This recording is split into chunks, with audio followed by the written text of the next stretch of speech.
弟兄姐妹平安。我们开始今天8月的第一周，8月1号的主日崇拜。愿上帝来帮助我们，让我们预备心来就近到主的面前，让我们带着欢喜快乐的心，也带着敬畏的心来到主的面前。请轻颂主在圣殿中。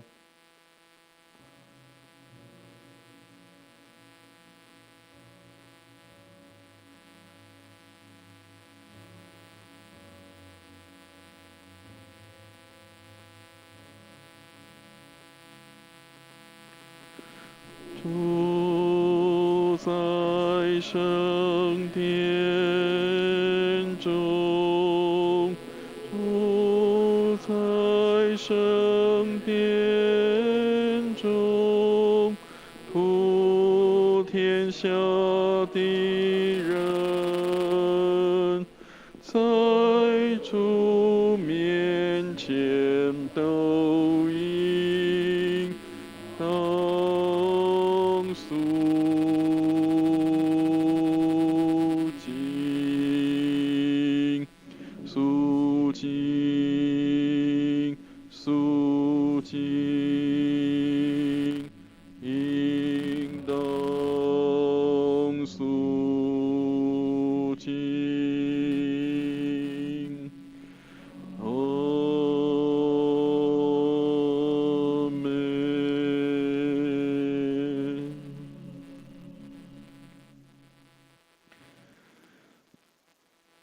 求你转向我，怜恤我，因为我是孤独困苦，我心里的愁苦甚多。求你救我脱离我的祸患，求你看顾我的困苦，我的艰难，赦免我一切的罪。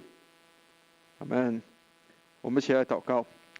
慈悲怜悯的天父，我们感谢你，让我们今天早上来到你的面前来敬拜你。虽然我们还没有办法能够正式的实体的聚会，但是我们的弟兄姐妹，无论我们在家里、在工作的地方、在任何的地方，主，我们在这里祷告聚会，在这里聚集，在这里来敬拜，在线上一同的来敬拜上帝的时候，主，你就在我们中间。愿你恩待我们，让我们无论在哪里，主，你的恩慈也在我们的当中。主，我们要在你面前来坦然承认我们的过犯，愿你也赦免我们一切的罪，特别赦免我们在言语上、思想上、行为上所犯的一切的过恶。虽然我们没有办法实体的聚会与人的接触，但是有时我们在言语上面，或是我们的思想上面，或是在我们的行为上面得罪上帝或得罪人的，愿你都饶恕我们，赦免我们，帮助我们，让我们能够改过自新，成为主你新造的人，旧事已过，都成为新的。谢谢主垂听我们的祷告，带领我们常在你恩慈的当中，也愿你纪念我们的百姓，纪念在这块土地上的人民，让我们在这里生活，一切都大得平安。愿你恩待我们。谢谢主垂听我们的祷告，愿荣耀归给主，奉耶稣基督的圣名，阿们。弟兄姐妹，让我们一起来唱诗赞美上帝。我们来唱新灵粮诗选16首，开启双眼。新灵粮诗选16首，开启双眼。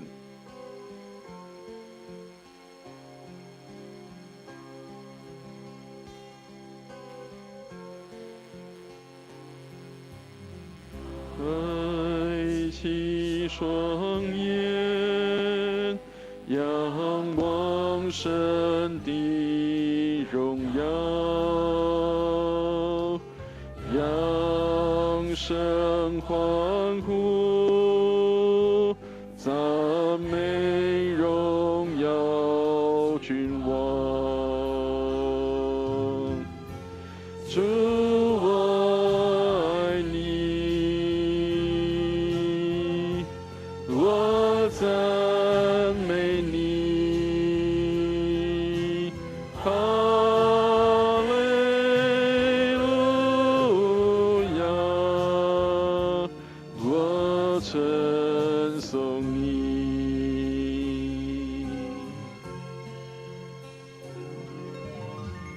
开启双眼，仰望神的荣耀，扬声欢呼，赞美荣耀君王。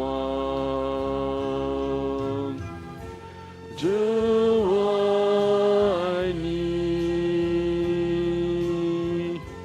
我赞美你。哈利路亚，我称颂你。开启双眼，仰望神的荣耀，扬声欢呼，赞美荣耀君王。开启双眼，仰望神的荣耀，扬声欢呼，赞美荣耀君王。主，我爱你，我赞美你。哈利路亚，我称颂你。主，我爱你，我赞美你。哈利路亚，我称颂你。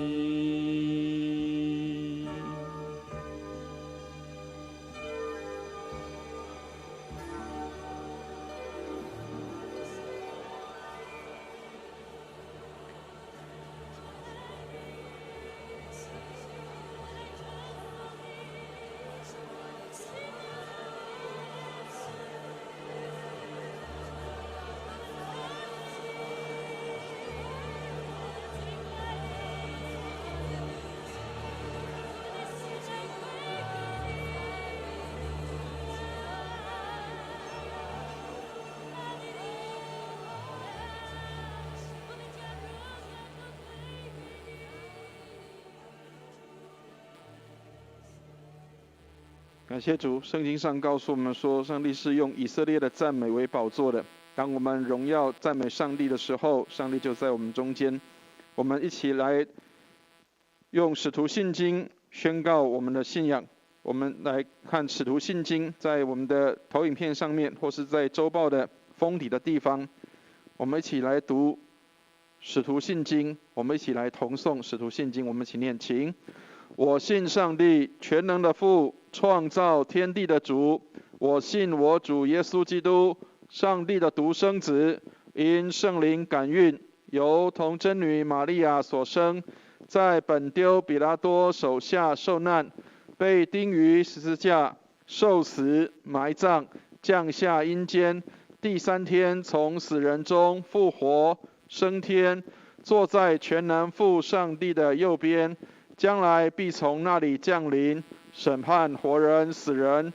我信圣灵，我信圣而公之教会，我信圣徒相通，我信罪得赦免，我信身体的复活，我信永生。阿们。让我们一起来唱荣耀颂。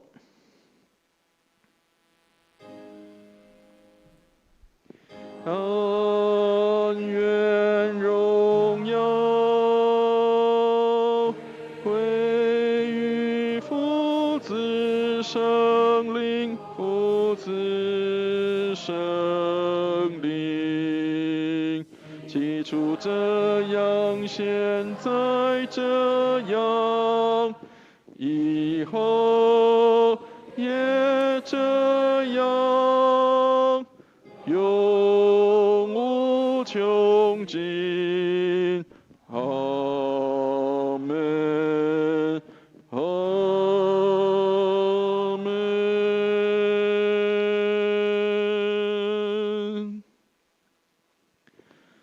让我们一起来攻读起应文，在诗篇51篇第1节到12节。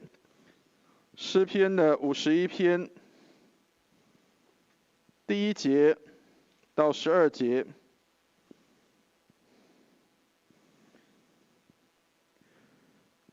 因为我们没有办法实体的来做起应，所以等一下思会一样会把全部的起应文来读。那请弟兄姐妹在线上的时候，看到黄色的字就是应的地方，那白色的字就是起的地方。让我们用起应的方式，无论我们在任何地方，我们用这样的方式来起应这一段的经文。诗篇51篇1到12节。上帝啊，求你按你的慈爱怜恤我，按你丰盛的慈悲涂抹我的过犯。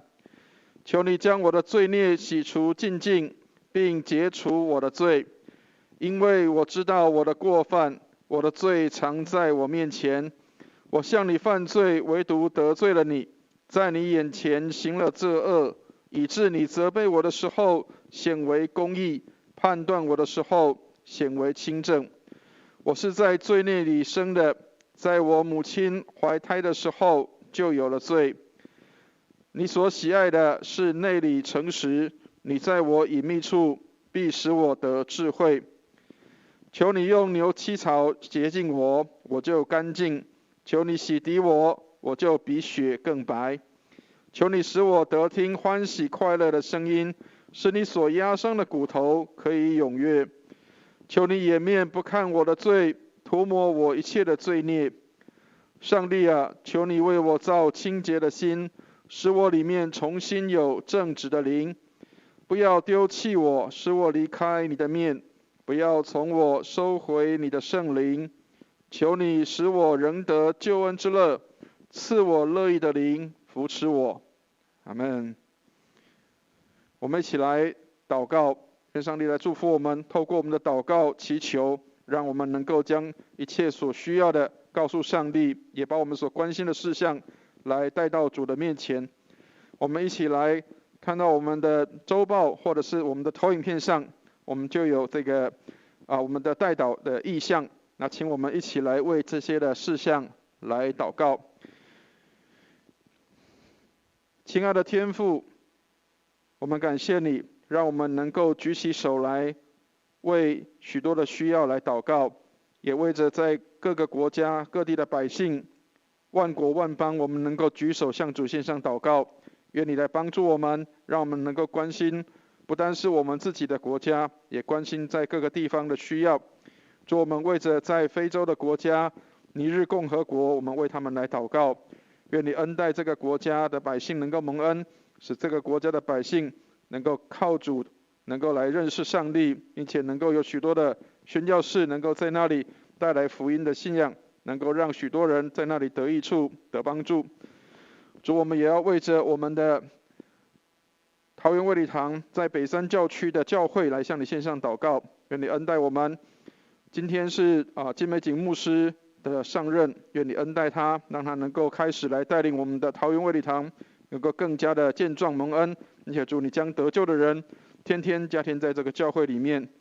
谢谢主，你恩待我们，让我们能够常常为我们的教会来祷告。主，我们要为着我们台湾的政府首长、行政官员，为他们来祈求祷告，愿你恩待他们，让他们能够有智慧、聪明，制定好的政策计划，来帮助我们的百姓，使我们的百姓蒙恩。主，我们也要为着我们的儿童跟青少年向你献上祷告，带领我们的儿童跟青少年，他们能够在年轻的时候，年纪幼小的时候，就能够认识上帝，并且能够走在正路的当中，到长大都不忘记。愿你恩待我们的这些的儿童跟青少年，让他们能够得到造就、好的喂养跟帮助，他们得到好的知识跟美好的品格的教育，以至于将来的世代里面能够为主你所使用。谢谢主，我们也为着在第一线服务的这些的工作人员、医疗人员、军警人员，为他们来祷告。特别现在疫情的影响，让许多人心里不安，愿你恩待我们的医疗人员、军警人员，让他们所做的工作，在第一线的工作都大得平安，也恩待他们，让他们身体强壮健康，不受到这些的疫情影响。谢谢主垂听我们的祷告，带领我们在主你里面蒙恩，愿荣耀归给主，奉耶稣基督的圣名，阿们。我们一起用主祷文来献上祷告。我们在天上的父，愿人都尊你的名为圣，愿你的国降临，愿你的旨意行在地上，如同行在天上。我们日用的饮食，今日赐给我们，免我们的债，如同我们免了人的债，不叫我们遇见试探，救我们脱离凶恶。因为国度、权柄、荣耀，全是你的，直到永远。阿们。弟兄姐妹，让我们一起来读今天的经课。今天的旧约经课在撒母耳记下11章的26节到12章的13节。撒母耳记下11章的26节到12章的13节的上半段。翻到，请我们一起来读这段的经文，或是请我们来看投影片上面我们所显示的经文。撒母耳记下11章26节到12章13节的上半段。乌利亚的妻听见丈夫乌利亚死了，就为他哀哭。哀哭的日子过了，大卫差人将他接到宫里，他就做了大卫的妻，给大卫生了一个儿子。但大卫所行的这事，耶和华甚不喜悦。12章第1节，耶和华差遣拿单去见大卫。拿单到了大卫那里，对他说，在一座城里有2个人，一个是富户，一个是穷人。富户有许多牛群羊群，穷人除了所买来的养活的一只小母羊羔之外，别无所有。羊羔在他家里和他儿女一同长大，吃他所吃的，喝他所喝的，睡在他的怀中，在他看来如同女儿一样。有一个客人来到这富户家里，富户舍不得从自己的牛群羊群中取一只预备给客人吃，却取了那穷人的羊羔预备给客人吃。大卫就甚恼怒那人，对拿单说，我指着永生的耶和华起誓，行这事的人该死，他必偿还羊羔4倍，因为他行这事没有连续的心。拿单对大卫说，你就是那人。耶和华以色列的上帝如此说，我膏你做以色列的王，救你脱离扫罗的手。我将你主人的家业赐给你，将你主人的妻交在你怀里，又将以色列和犹大家赐给你。你若还以为不足，我早就加倍的赐给你。你为什么藐视耶和华的命令，行他眼中看为恶的事呢？你借亚门人的刀杀害赫人乌利亚，又娶了他的妻为妻。你既藐视我，娶了赫人乌利亚的妻为妻，所以刀剑必永不离开你的家。耶和华如此说，我必从你家中兴起祸患，攻击你。我必在你眼前把你的嫔妃赐给别人，他在日光之下就与他们同寝。你在暗中行这事，我却要在以色列众人面前日光之下报应你。大卫对拿单说，我得罪耶和华了。我们再来看新约的经课，在以弗所书4章1到16节。圣经以弗所书，新约圣经以弗所书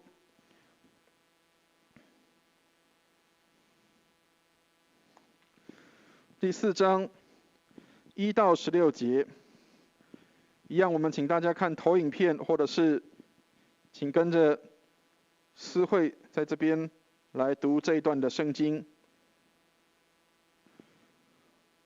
以弗所书4章1到16节。我为主被囚的，劝你们，既然蒙召行事为人，就当与蒙召的恩相称。凡事谦虚、温柔、忍耐，用爱心互相宽容，用和平彼此联络，竭力保守圣灵所赐合而为一的心。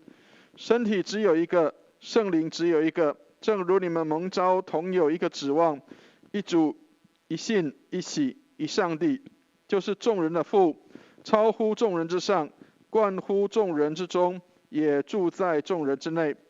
我们个人蒙恩，都是照基督所量给个人的恩赐。所以经上说，他升上高天的时候，掳掠了仇敌，将各样的恩赐赏给人。既说升上，岂不是先降在地下吗？那降下的，就是远升诸天之上，要充满万有的。他所赐的，有使徒，有先知，有传福音的，有牧师和教师，为要成全圣徒，各尽其职，建立基督的身体。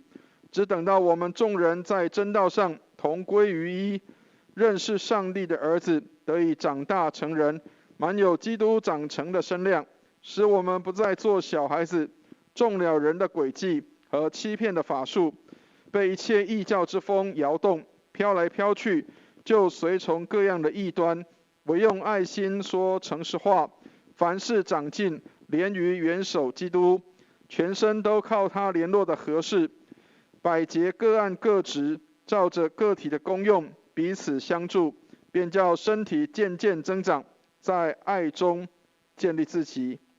阿们。愿上帝祝福他的话，还有听他话语的人。我们再来读今天的读经的经文，约翰福音6章24节到35节。今天的正道的经文在约翰福音第6章24节到35节。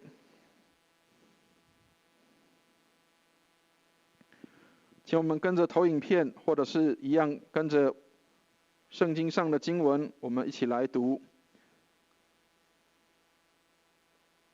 约翰福音6章24节到35节。众人见耶稣和门徒都不在那里，就上了船，往迦百农去找耶稣。既在海那边找着了，就对他说：拉比是几时到这里来的？耶稣回答说：我实实在在的告诉你们，你们找我，并不是因见了神迹，乃是因吃饼得饱。不要为那必坏的食物劳力，要为那存到永生的食物劳力，就是人子要赐给你们的，因为人子是从父上帝所印证的。众人问他说：我们当行什么，才算做上帝的工呢？耶稣回答说：信上帝所差来的，这就是做上帝的工。他们又说：你行什么神迹，叫我们看见就信你？你到底做什么事呢？我们的祖宗在旷野吃过玛纳，又如经上所写着说，他从天上赐下粮来给他们吃。耶稣说：我实实在在的告诉你们，那从天上来的粮，不是摩西赐给你们的，乃是我父将天上来的真粮赐给你们。因为上帝的粮，就是那从天上降下来赐生命给世界的。他们说：主啊，常将这粮赐给我们。耶稣说：我就是生命的粮，到我这里来的必定不饿，信我的永远不渴。阿们。愿上帝祝福他的话，还有他听他话语的人。我们今天的正道的题目是：今天我想来点主餐。各位可能对这个名词可能有点稀奇，或者是可能有听过。我想很多人现在都会去订一些外送的餐点，所以这个也是一个广告当中的一个名词啊。愿上帝来帮助我们，让我们能够知道。但是我们今天要点的是主的餐。开始前一样跟大家分享一个笑话，一个故事啊，这个只是一个笑话，千万不要介意。有一个公司的副经理，然后他这个买了一箱的羊奶，准备要回家喝。当他要拿回家的时候，他先放到公司的桌子上面。然后他放在桌子上面之后，因为他要去工作，要去这个做业务，所以他就先离开了。结果他中午回到他的公司的时候，发现桌子上的羊奶少了几瓶了，所以他心里面就不晓得说应该怎么办才好，因为他也不知道是谁拿的，所以他就顺手写了一条字条在这个箱子的上面，然后上面写着说，其实纸箱是可以摸得到，是可以查得到指纹的，箱子是可以查得到指纹的。所以后来下午这个副理他又去上班了，又去到这个跑业务去外面的地方。当他晚上准备要回来要把他的羊奶要带回家要喝的时候，发现连箱子都不见了。为什么？因为这个偷的人怕说，万一如果箱子上面有指纹的话，可能就会被这个查到或是怎么样。但是我们可以看到一个事情是，很多时候放在公众的地方的东西，很多人都会不告而取，所以不告而取有时候反而会让人家觉得这是一个不礼貌的行为。但是也愿上帝来帮助我们，让我们能够知道怎么样来保护好自己的东西，但是我们也不要去做这样的随便乱取用的这样的动作，免得让人受到损害或是伤害。愿上帝来帮助我们。我们一起举起圣经来祷告，愿上帝的话成为我们的帮助和力量。让我们用这个祷文，我们一起来祷告。这是我的圣经，他说我是谁，我就是谁；他说我拥有就拥有，他说我可以就可以。今天神的话要来教导我，我诚心悔改，我心里警醒，我灵谦卑受教，我就不再一样。奉主耶稣基督的圣名，阿们。感谢主，让我们最近也看到在电视上有一些的新闻的报道，特别现在在东京的奥运是一个如火如荼的进行的状态。那我们的台湾的这些的体育的这些的年轻人运动员，他们也得到很好的成绩。所以当我们看到别人得到很好的成绩的时候，其实我们心里面也觉得相当的安慰，我们心里面也觉得相当的喜悦，跟他们一起来兴奋，因为这是一个国家的荣耀。那我们就可以看到一个事情是，这些的运动员他们的训练，他们的这样的一个努力，或是他们在他们的这样的一个训练的当中是相当辛苦的，只为了要在这样的一场比赛的当中，他们要能够来展现这个最好的成绩。所以亲爱的弟兄姐妹，与耶稣一同受苦，我们就与耶稣一同得荣耀。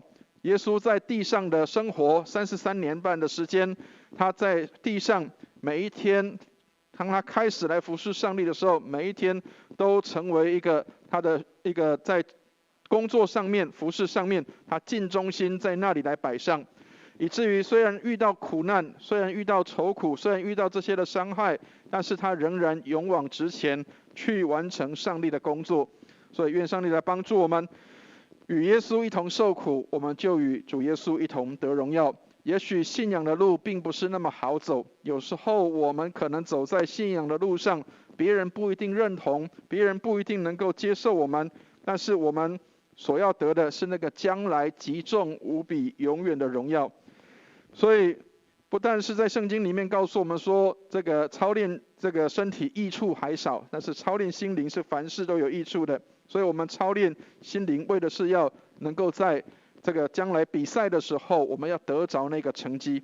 所以愿上帝来帮助我们，将来有一天我们在信仰上面，我们需要在那里来为主做见证的时候，我们就能够在那里来得分。愿上帝来帮助我们，让我们的平常的这样的一个读经祷告的这样的一个练习，是为了要在我们在比赛场的时候，在生活当中来荣耀见证上帝。愿上帝来帮助我们。所以一样，今天在我们读这一段经文的时候，我们会看到今天的题目叫做今天我想来点主餐。很多时候我们会看到新闻报道，或者是在这个广告当中，现在有很多人会去订餐，或是会去外送一些的餐点。那当然目的也是希望说不会因为不要因为做饭的关系，然后影响正常的工作，或者是因为点餐的关系来影响他的工作。所以如果能够点餐，然后有人能够送来，这当然是最好的。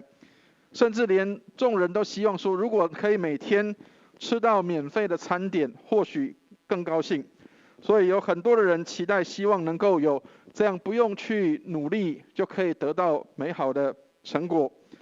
然而在我们今天所看到的圣经里面，我们会看到一些事情，耶稣对众人的一些的提醒。我们来看在今天的经文里面的第6章的前半段的地方，在那里耶稣行了一个神迹。如果我们看到圣经的经文里面，在今天的经文里，约翰福音第6章的前半段的地方，耶稣行了一个5饼2鱼的神迹，让5000人吃饱。所以因着这样的缘故，许多的人就围在耶稣的身边。他们目的是为了什么？目的是要希望可以再一次的，如果耶稣可以让5000人都吃饱，那我只要跟随着耶稣，我就不用担心，不用害怕，我不用担心没有饭吃的这样的一个状态。事实上，有很多人在信仰上面是因为有好处才来信，或者是因为有得到什么样的东西才来信上帝。所以很多时候我们常常也是跟着世界上的人一样的想法，就是信上帝似乎让我可以得到一些的好处，所以我才来信靠上帝。所以提姆凯勒这个牧师他这样说：跟随宗教的人寻求上帝，因为看见有利益；但是跟随基督的人寻求上帝，因为看见他的美丽。愿上帝来帮助我们，让我们寻求上帝，不是因为看到有利益，而是因为看到主的美丽，看到主的丰富，看到主的美好。不是我们因为有了好处才来信靠上帝，而是我们能够看到主原是那样的美好，主原是那样的美，让我们可以来寻求的。主是创造的主，所以我们应当来到他的面前来寻求他。所以今天经文第26节的地方，我们来看一下经文的26节，我们一起来读一下这一段的圣经。我们一起念这段圣经，一起念来。耶稣回答说：我实实在在的告诉你们，你们找我并不是因见了神迹，乃是因吃饼得饱。亲爱的弟兄姐妹，耶稣有很多的粉丝，耶稣有很多的人要追寻他，要追求他。但是很多人追求他的目的是为了希望能够得到一些好处，得到一些可以在这个事情上面，因为追求信靠耶稣而能够得到一些的益处。所以耶稣直接的把这些人的心思意念给摊开来，他们不是因为见到了神迹来信上帝的，不是因为看到了神迹他要寻求上帝，并不是这样，而是他们希望能够吃饼得饱，因为要得到一些的好处。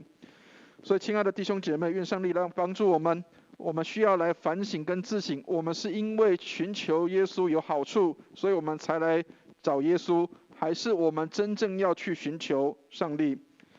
以前我们在东港的地方开拓的时候，曾经有过一个单位，一个机构叫做恩友中心，他们也在那里来做这样的一个事工。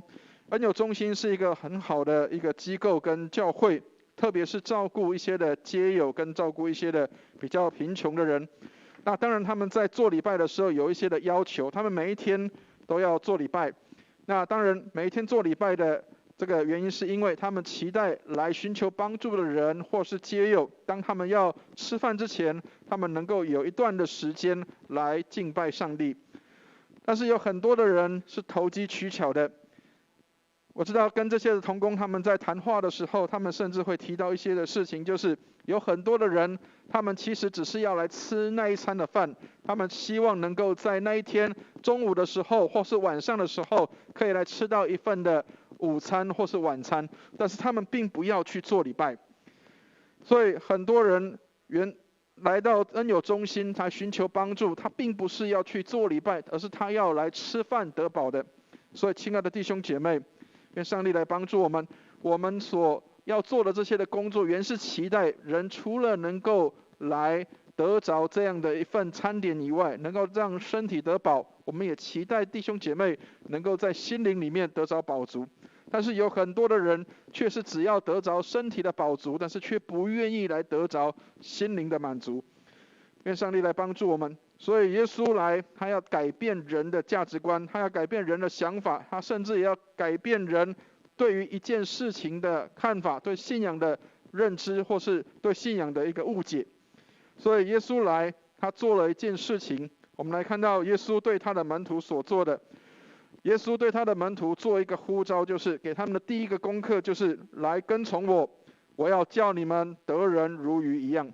所以，亲爱的弟兄姐妹，耶稣来并不是要让彼得、让约翰、让这个雅各他们的鱼抓得更多。当然，耶稣也有行这样的神迹，让他们抓到很多的鱼。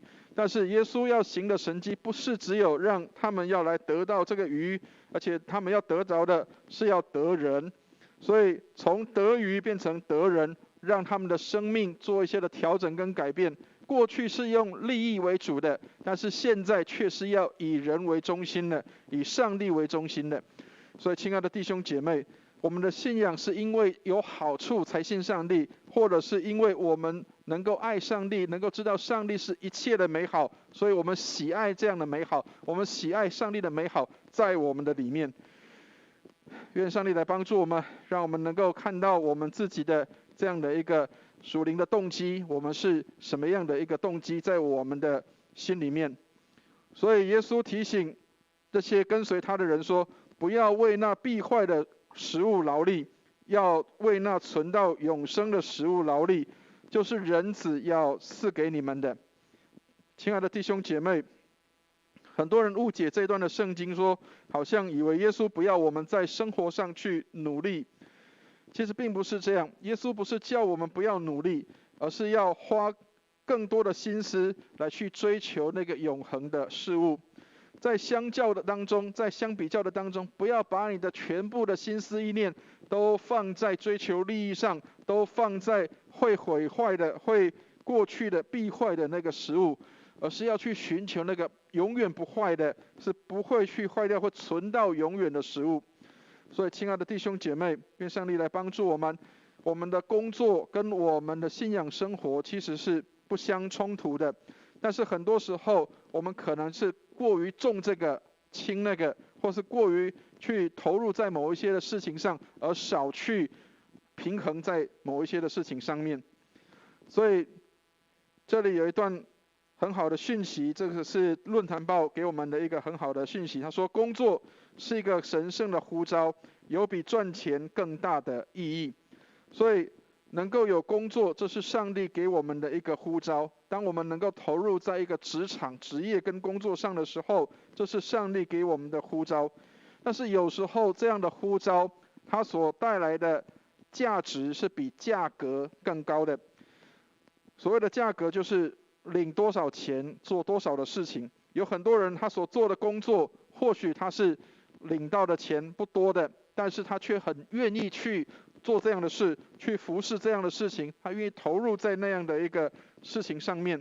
所以他的呼召是一个神圣的呼召，他知道他在这个职场上他要做什么样的事情，上帝要透过他来完成什么样的事情。所以职业是上帝给人的呼召，上帝给人这样的呼召，每一个人的呼召不一样。有的人的呼召是当军人，有的人的呼召是当老师，有的人的呼召是当医生，有的人的呼召是当工人，有的人的呼召是做这些的服务人的工作，社工或者是各样的工作，包括传道人也是呼召。然而这些的呼召，我们会看到有些人的态度，他所做的就是我领多少钱做多少事情。但是事实上有很多人，他的呼召是更超越这一切的，他的职业的呼召是更超过这一切。也许我所服侍的，我所投入的是更多的，但是我并没有因为这样的缘故领到更多的钱，但是没有因为这样的缘故而我心里面就觉得不舒服或是难过。所以我们会看到有许多的人，他们愿意投入在他们的呼召的里面，这些的呼召不一定是要金钱的衡量的，然而他们觉得那是他们最大的心中的满足。愿上帝来帮助我们，让我们能够看到有很多的呼召是我们不能用金钱去衡量的，包括成为父母亲这样的呼召。特别下个礼拜是父亲节，能够成为一个父亲也是一个呼召。过去曾经常常跟弟兄姐妹分享说，有很多的人以为当父亲是容易的。我们一个弟兄，军中的弟兄，在他要退伍的时候，他立下了一个心志，他说，我希望在退伍之后，我要成为一个好丈夫，我要成为一个好爸爸。很多人会取笑他说你的志愿太小，或是你的志愿实在是太低了，这是一个很低很低的志愿。但是这位弟兄是很有智慧的，他就这样的回答，他说现在的世代里面，要能够成为一个好父亲、好丈夫，已经不是一个容易的事。所以亲爱的弟兄姐妹，愿上帝来帮助我们，职业是上帝给人的呼召，透过职业来做主要我们所做的。当然也许我们可以从中得到一些的好处，得到一些的利益，得到一些的赚取的金钱，但是有时候那个呼召给我们的是超过那个金钱所能够衡量的。所以耶稣对这些的百姓，对这些来跟随他的这些的粉丝，跟随他的这些人，提到这样的一个提醒：什么才叫做上帝的工作？在今天的经文29节的地方，我们来读一下29节，来看到什么样才是做上帝的工作。耶稣要他们来做什么样的工作，才是做上帝的工，才是为永生来劳力的。29节，我们一起来念一下29节的圣经，一起念来。耶稣回答说：信上帝所差来的，这就是做上帝的工。耶稣说：信上帝所差来的，这就是做上帝的工。亲爱的弟兄姐妹，我们说怎么样才是做上帝的工？有人说我要担任什么样的角色，在教会里面我要担任什么样的职务才是做上帝的工？其实并不是这样。耶稣说，信上帝所差来的就是做上帝的工。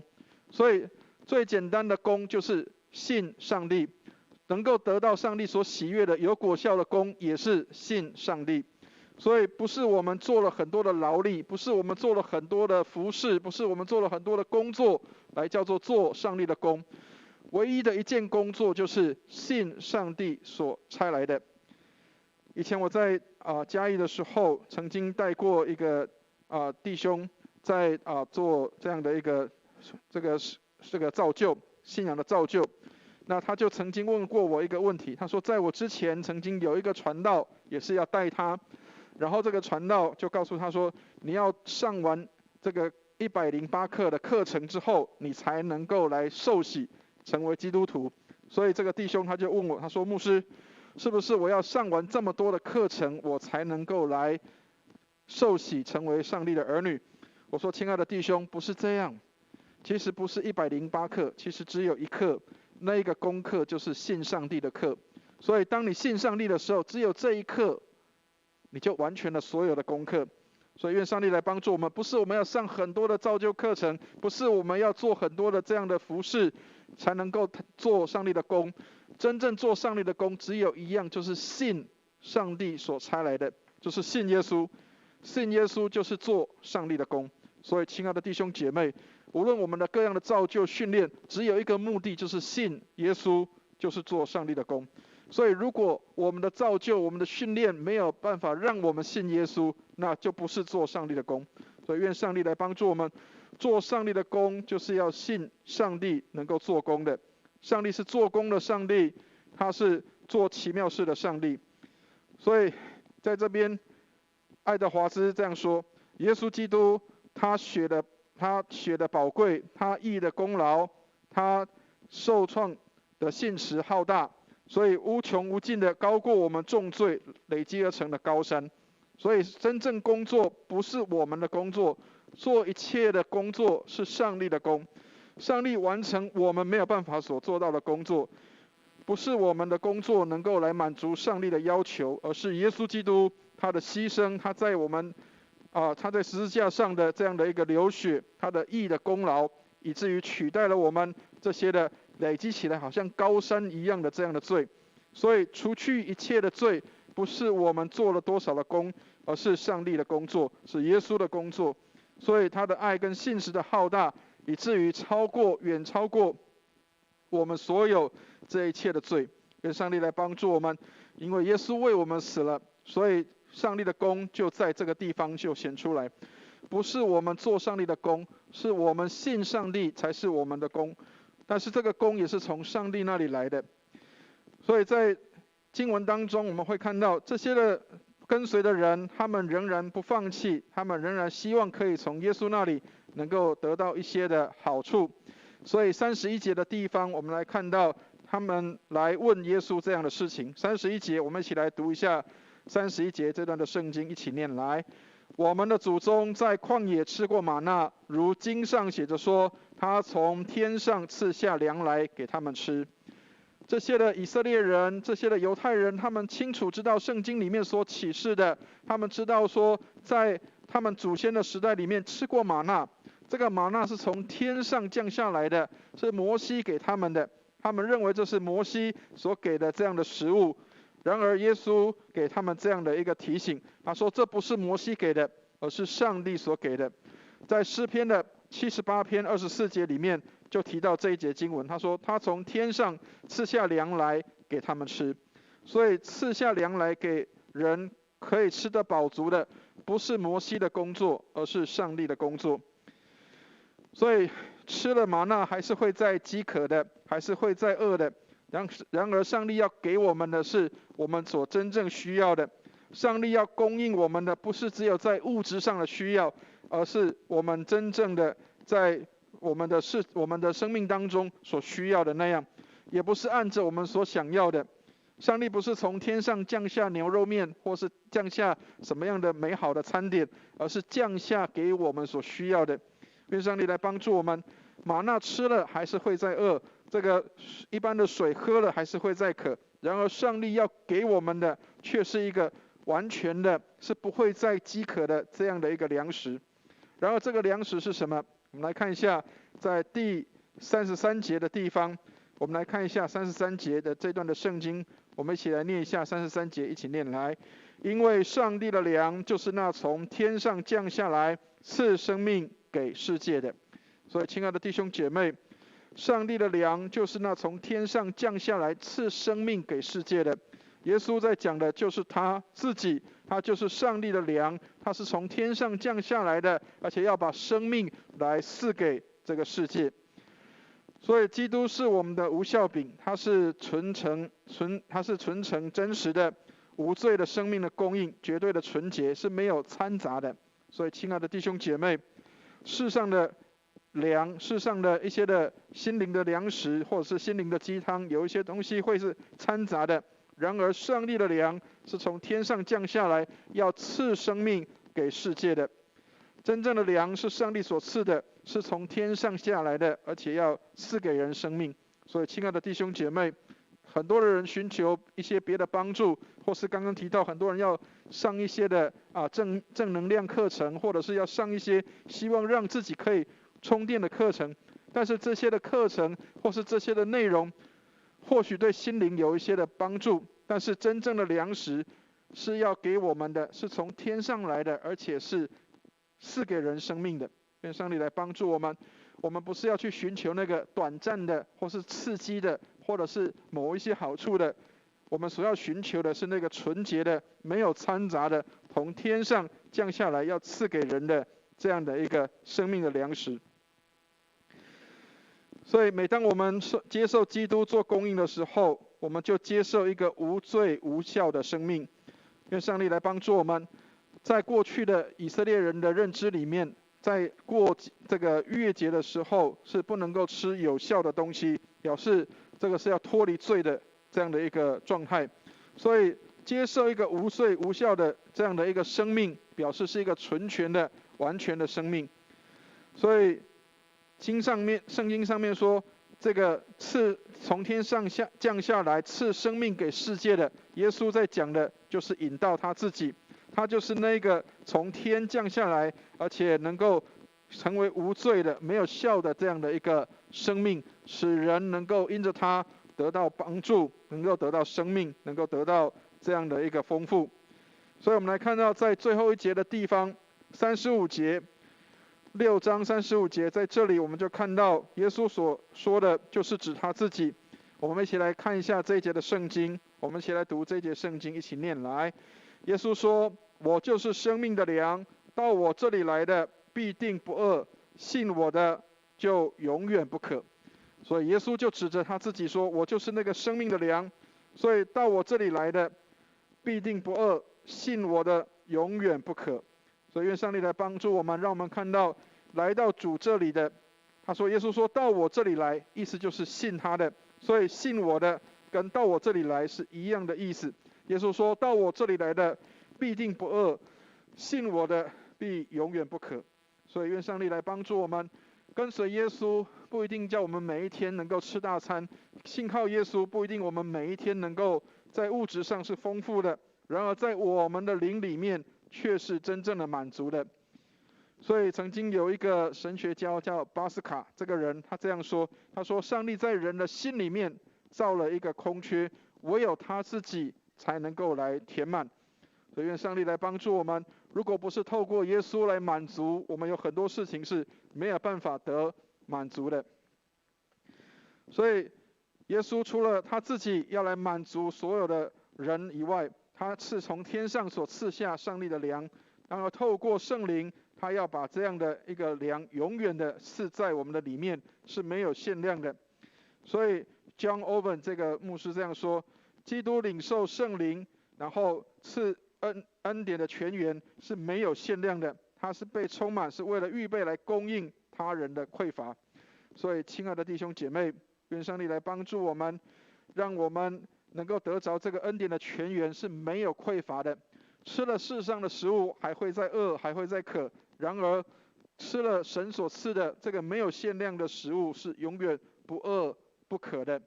所以到现在上帝仍然工作，透过圣灵让耶稣基督在我们的里面成为我们的粮，来帮助我们。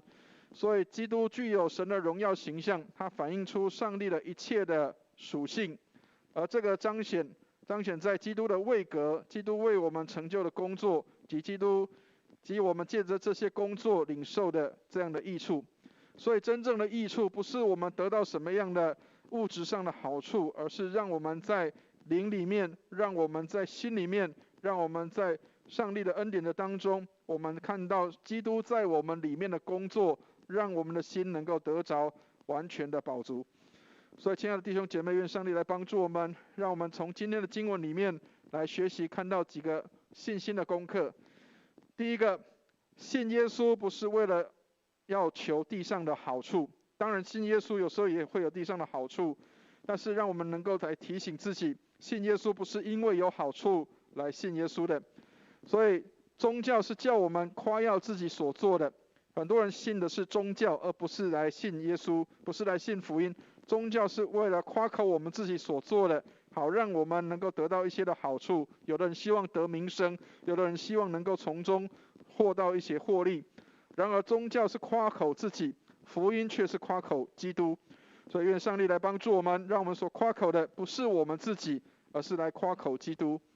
那当然刚刚前面也一再的提醒，不是叫我们不要去工作赚钱，而是赚钱养家活口是必须的，但是我们的生活真正的目标是在服侍人当中来侍奉上帝。所以看起来好像是我们在服侍人，但是事实上我们是透过工作，透过我们的服侍来侍奉上帝。所以亲爱的弟兄姐妹，愿上帝来帮助我们，信耶稣不是为了只是要得到地上的好处，而是要让我们能够成为圣洁，而是成为新造的人，能够成为上帝所喜悦的。所以陶树这个人他说，真正基督徒的理想不是要变得快乐，而是要能够成为圣洁。愿上帝来帮助我们，让我们能够成为圣洁，合乎上帝所喜悦的，这才是我们在生命当中所要得着的信耶稣的这样的好处，而不是为了要寻求能够在地上有什么样的收获或是获益。所以在服侍人的当中来侍奉上帝，在我们的工作当中最重要的目的仍然是侍奉上帝的。第二个，信耶稣就是做上帝的工。所以很多人常常会问牧师说，到底什么是做上帝的工？在这里耶稣今天的经文里面，耶稣给我们一个最重要的提醒，他说信上帝所差来的就是做上帝的工。所以信耶稣才是真正做上帝的工。所以亲爱的弟兄姐妹，不是我们要做每一天都在教堂里面来服侍，来做一些的侍奉才是做上帝的工。圣经上告诉我们说，信耶稣就是做上帝的工，信上帝所差来的就是做上帝的工。所以在这边提到一个事情，就是人被称义的恩典是唯独从信靠耶稣来的。所以不是我们做了什么工，来荣耀上帝，而是我们信上帝做工在我们的当中。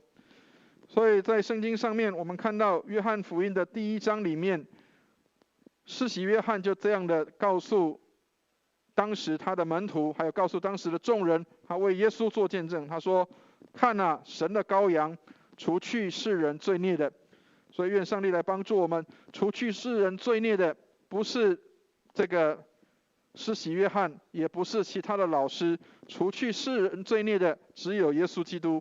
所以圣经上说：“看啊，神的羔羊，除去世人罪孽的。”工作的只有基督，而不是我们。我们的工是信上帝所差来的，就是做上帝的工。所以愿上帝来帮助我们，因着基督在十字架上的流血，他将所有的这些的典章，这一切的事情都成就了。所以看起来好像是我们在做工，其实是上帝的工来成就。我们只有信上帝所差来的。第3个，我们从今天的经文里面可以看到，信耶稣就是将生命的粮吃进我们的生命里面，吃进我们的灵里面。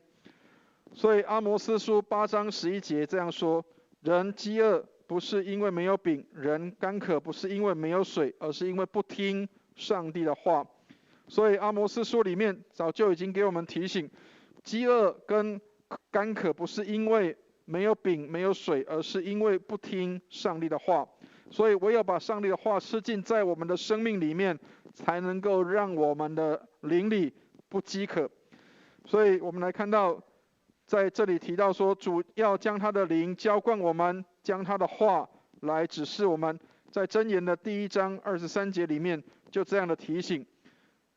愿上帝来帮助我们，让我们可以透过主所赐给我们的他的话，能够当作饼来吃在我们的心里面。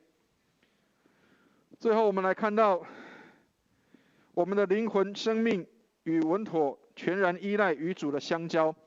愿上帝来帮助我们，真正的粮就是将耶稣进入我们的生命，将耶稣吃进我们的生命里，让耶稣成为我们生命的粮，来帮助我们。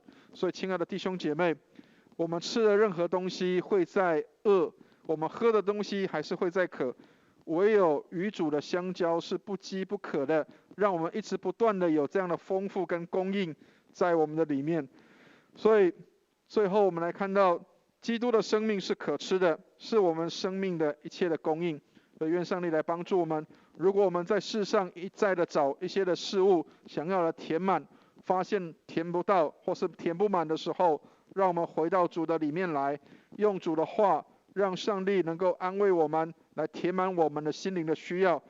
唯有上帝才能够填满我们心中的空缺，唯有上帝自己才能够来满足人的需要。愿上帝来帮助我们，特别求上帝来怜悯，在我们这样的一个时候，许多人正在困难跟这样的一个心里面匮乏的时候，我们更需要属天的粮来到我们当中，进入我们的生命里面，使我们得满足，也让我们把这样的粮分出去。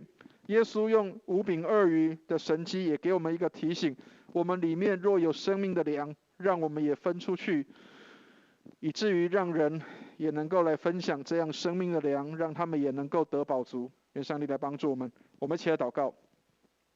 慈悲怜悯的天父，我们感谢你，让我们透过今天的经文，使我们能够看到主你就是生命的粮，让我们与主你来合一。今天我们所要点的餐就是主你自己，主你恩待我们，让我们因为吃你喝你而得饱足。愿你恩待我们，让我们因你的话语，我们就得着安慰，得着帮助。愿你施恩带领我们，今天早上的崇拜成为美好的祭，献在主的面前，让我们能够吃喝得饱，就是将你放在我们的心里。愿上帝来帮助我们。感谢祷告，奉耶稣基督的圣名，阿们。弟兄姐妹，让我们一起来背诵今天的金句，在约翰福音6章35节。约翰福音的第6章35节，我们今天的这段经文的最后的这一段话。约翰福音6章35节，耶稣说：“我就是生命的粮，到我这里来的必定不饿，信我的永远不渴。”约翰福音6章35节。耶稣说：“我就是生命的粮，到我这里来的必定不饿，信我的永远不渴。”约翰福音6章35节。愿上帝来帮助我们，让我们能够透过今天的这段的圣经，能够看到唯有在主里面，我们才能够真正的得饱足。弟兄姐妹，我们现在真的要来领受主的圣餐。当然，这里所想的生命的粮，不是指我们所吃到的这个实体的这样的一个圣餐，所以千万不要把两个给混在一起。但是我们举行这个圣餐礼，是要纪念耶稣基督，他就是那个生命的粮。所以圣餐最重要的事情是纪念耶稣，让我们可以在这样的一个领餐的当中，可以来纪念主就是我们生命的粮。好像我们吃进这个实体的这样的一个饼跟杯的时候，好像就是真的领受主的身体跟宝血，就是领受主自己。所以愿上帝来帮助我们，让我们透过今天的这样的圣经跟我们的圣餐的结合，让我们能够合一在主的里面。愿上帝来帮助我们，让我们能够与主相交，与主来合一。我们一起来唱心灵粮诗选第300首，与主合一。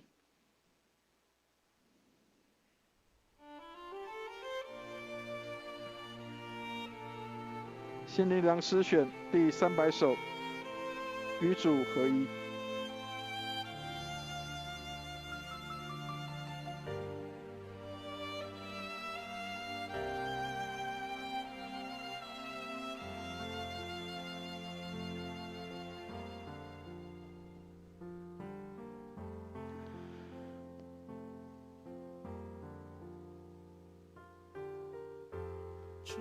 身体为我舍，主宝血为我流，并被乃主自己为我舍离，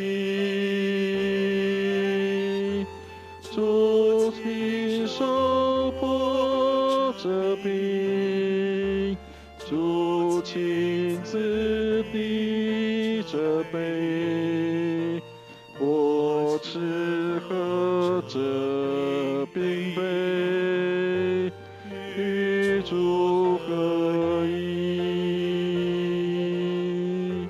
我与主同病死，不再受罪下治，相罪我难以死，却向主活。我与主同复活，胜过黑暗权势，活出耶稣自己，荣耀主名。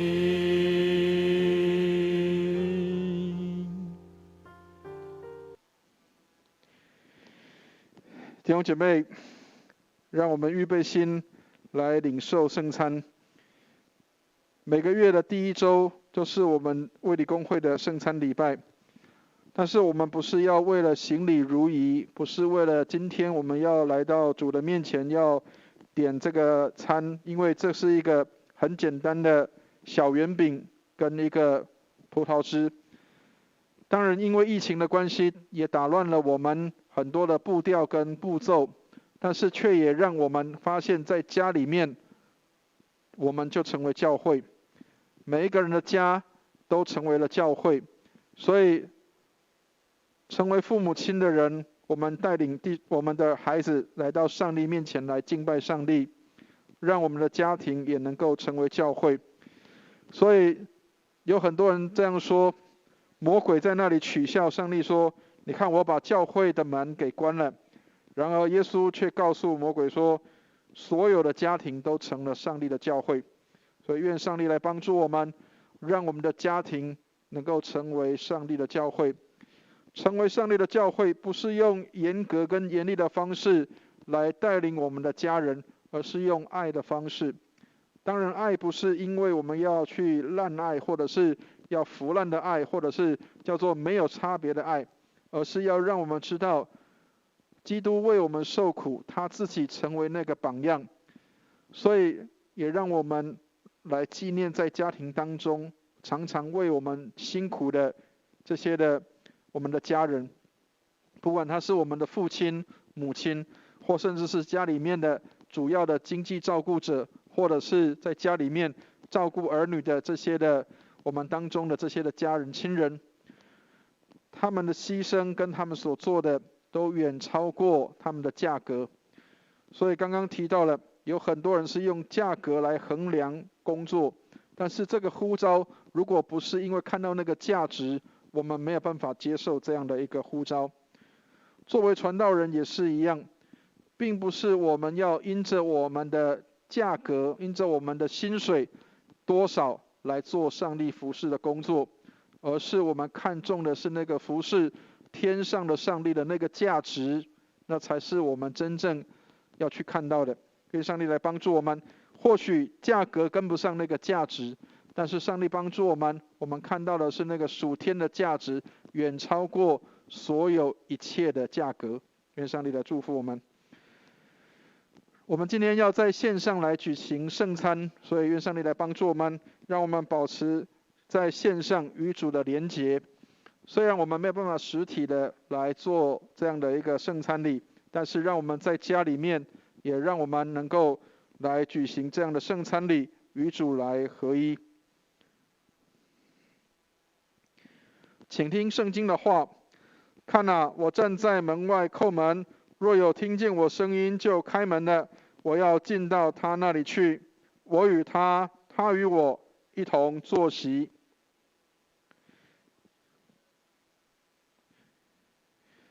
你们若真实悔罪，与人亲爱和睦，立志自新，从今以后遵主的命令，行主的道，就当存信心前来到全能上帝的台前，谦虚忏悔，领这圣餐，得受恩惠。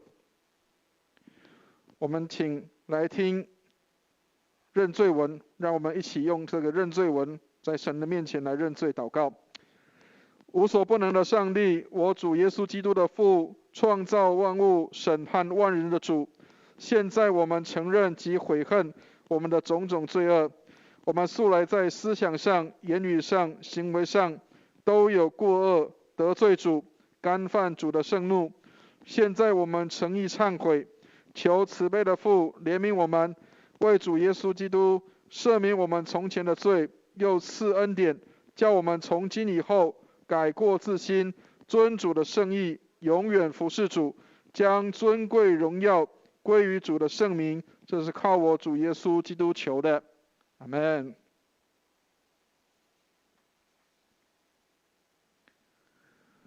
请听解罪文。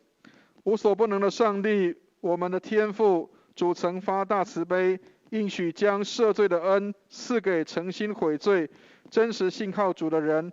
现在求主怜悯我们，赦免我们，救我们脱离一切罪恶，激发我们，坚固我们，使我们勇于为善，能得永远的生命。这是靠我主耶稣基督求的，阿们。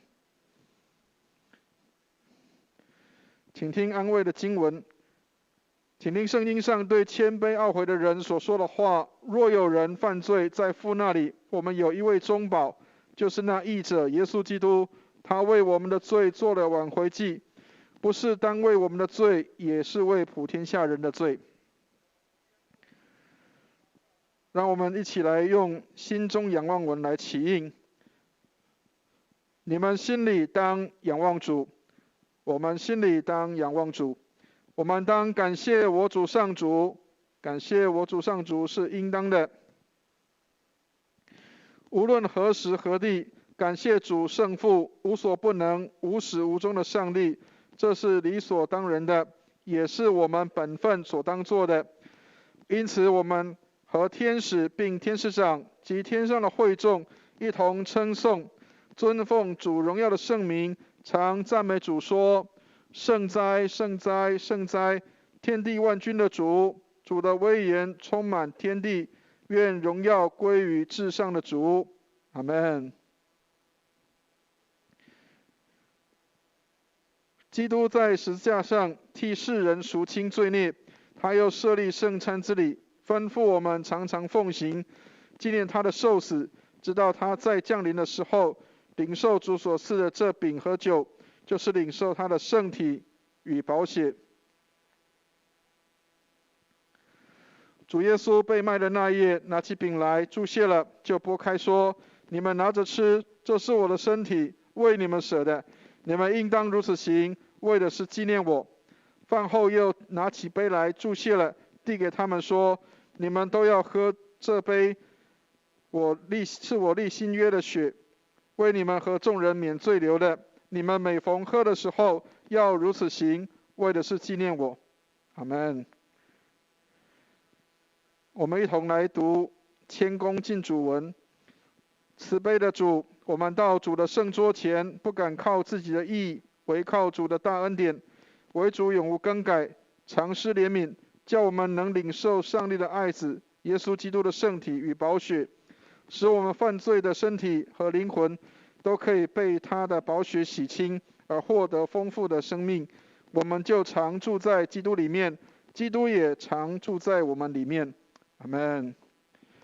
弟兄姐妹，我们现在就开始来分饼跟杯。虽然我们没有办法在实体上面跟大家一起来领受饼杯，但是请大家在家里面来预备葡萄汁跟饼干，或者是预备面包。愿上帝来帮助我们，让我们能够透过这个饼杯，我们与主合一。在线上的时候，我们也一起来享用跟领受主的身体与宝血。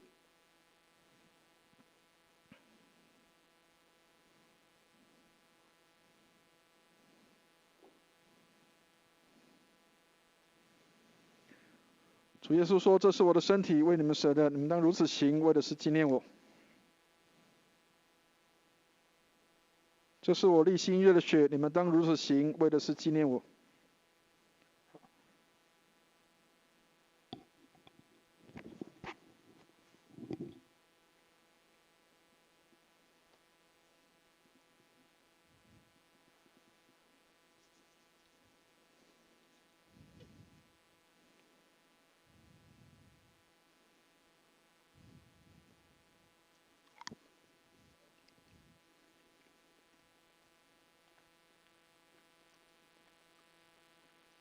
我们就请现场当中我们的工作人员也跟我们一起来领圣餐。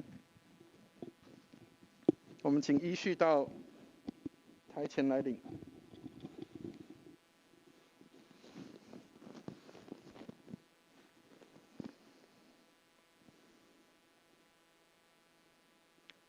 这是主的身体，为你舍的，保守你十分的平安。耶稣的宝血，为你免罪流的，保守你十分的平安。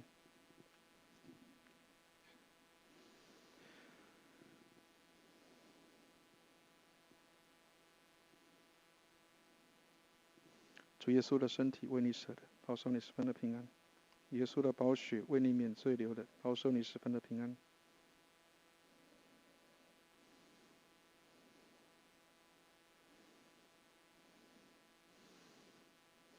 这是主耶稣的身体，为你舍的，保守你十分的平安。耶稣的宝血，为你免罪流的，保守你十分的平安。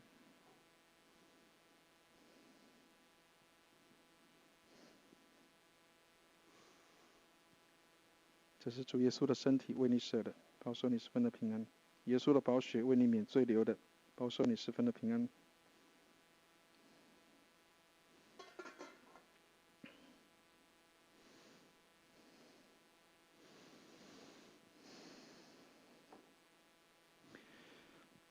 兄姐妹，让我们一起来攻读奉献求恩文，赞美和感谢主，借着主耶稣基督舍身流血，得蒙赦罪与诸般的恩赐，现在将自己献给主，做合宜清洁的活祭。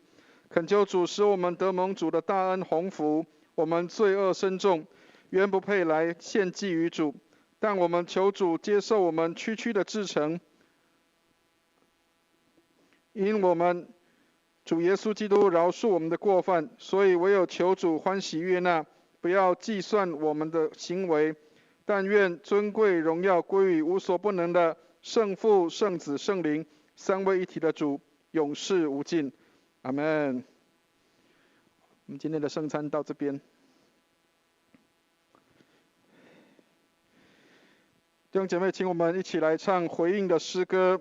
我们来唱新灵粮诗选233首，新灵粮诗选233首，来登耶和华的山。一同拍手，来登耶和华山，来赞美我们的神。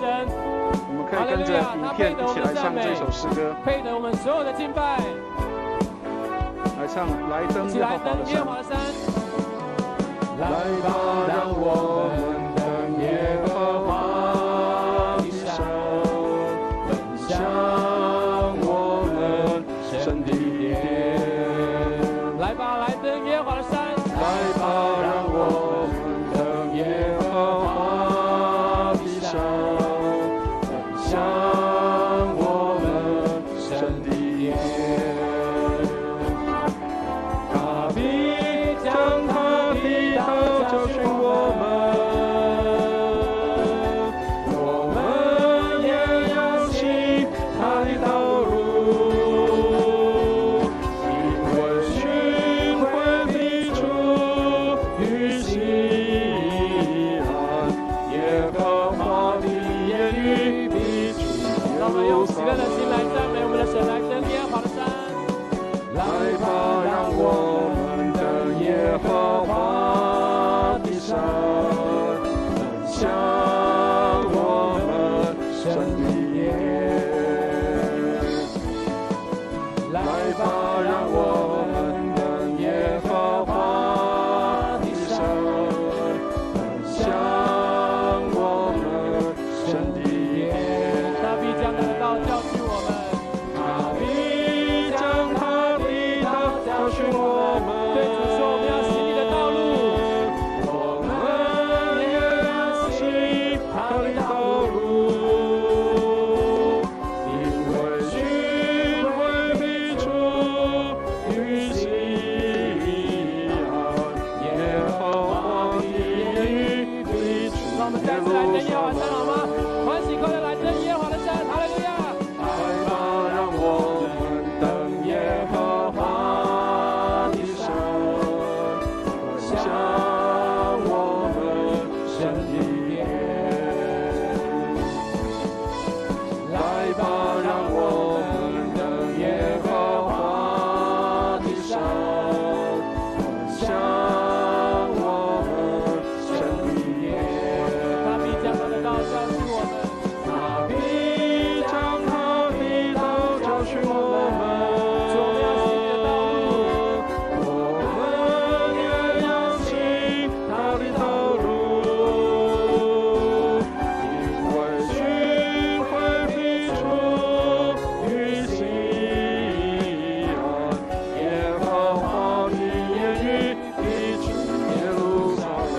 他必将他的道教训我们，他必将他的道教训我们。对主说，我们要顺服你，行你的道路，我们也要行他的道路，因为训诲必出于西安，耶和华的言语必出耶路撒冷。他必将他的道教训我们，求主对我们说话。必将他的道教训我们，耶稣，我们要跟随你，我们也要行他的道路，因为训诲必出于西安，耶和华的言语必出耶路撒冷。耶和华的言语，耶和华的言语必出耶路撒冷。耶和华的言语必出。继续来赞美我们的神，向他歌颂。阿们，感谢主。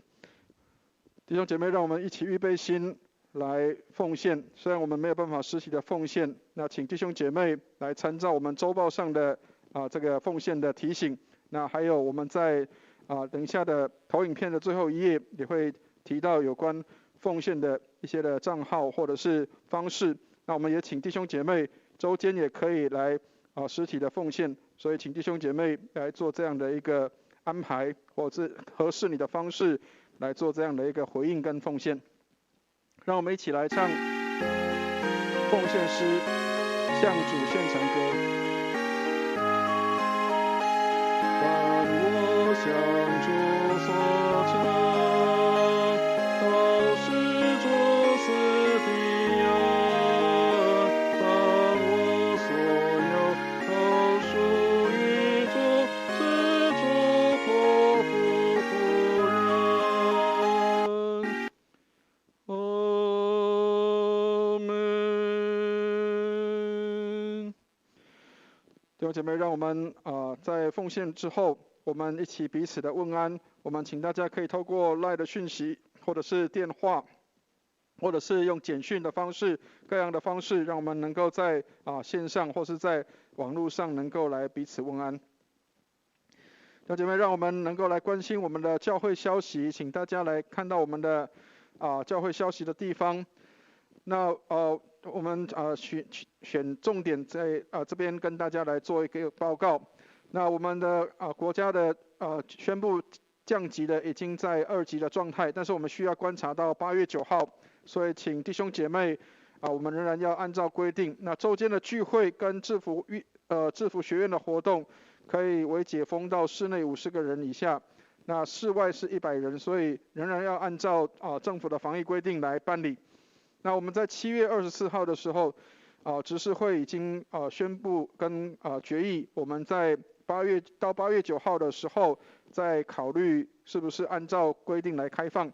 那所以到这个8月9号以前，我们在主日的这样的一个礼拜，仍然是用线上的方式。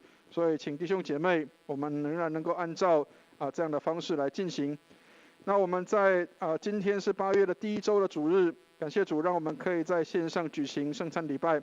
愿上帝来帮助我们。那我们请弟兄姐妹在家里自行的预备葡萄汁或面包，让我们在线上跟弟兄姐妹一起来举行圣餐。我们的提名委员会在8月7号的上午10点钟开会，那请注意通知，因为我们有可能会改成在实体，或者是仍然维持在线上，所以请我们的提名委员也能够注意我们的通知。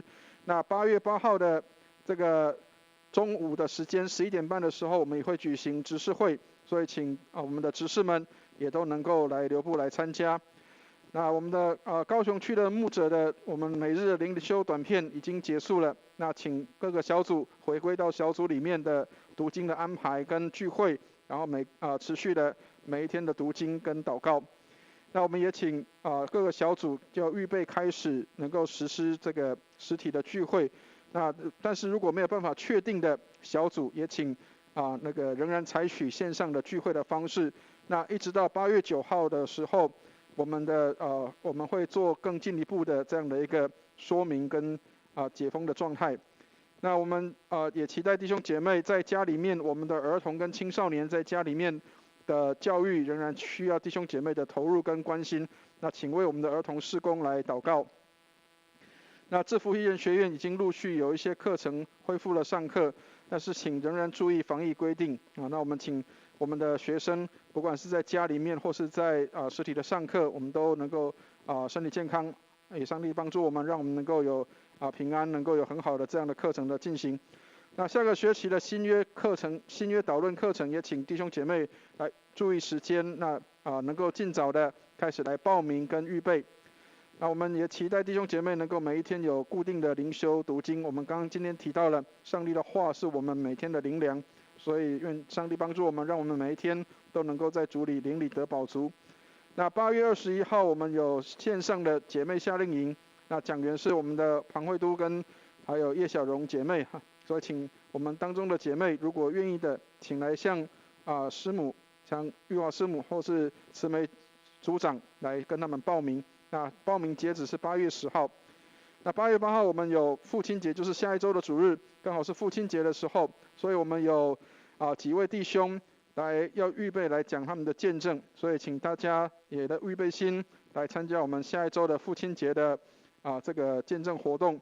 那再次的跟大家说明，那因为疫情的影响，所以我们就今年的父亲节我们就暂时就不发送这些礼物，但是我们将这个发送礼物的金钱，我们奉献在一些机构跟需要的一些的社会关怀的团体上面。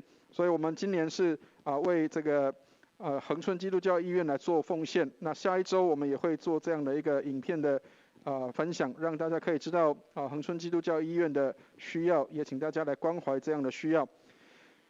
现有代祷意向跟肢体消息，请大家就自行来参阅。请我们预备心来领受祝福，请起立一同来唱3一颂。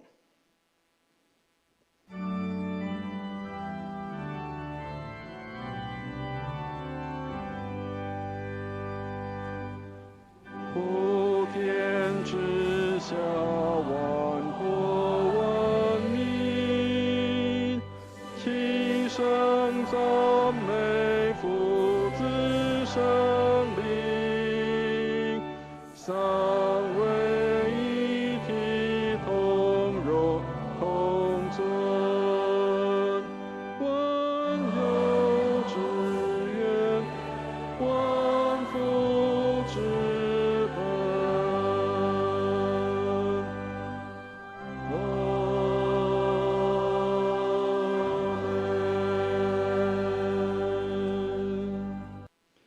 弟兄姐妹，我们一起来领受祝福。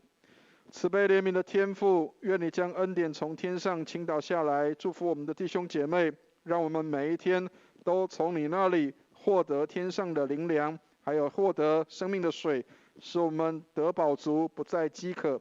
愿我主耶稣基督的恩惠、天父上帝的慈爱、圣灵的感动与交通，常与我们众人同在，从今时直到永永远远。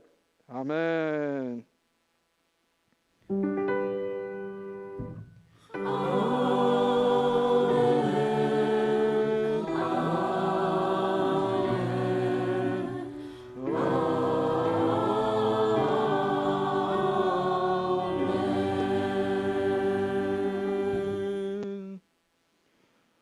弟兄姐妹，请坐。我们预备结束今天的崇拜。那请大家注意我们的投影片上的奉献的一个资讯，让我们可以在奉献上面能够有很好的预备。愿上帝来祝福我们。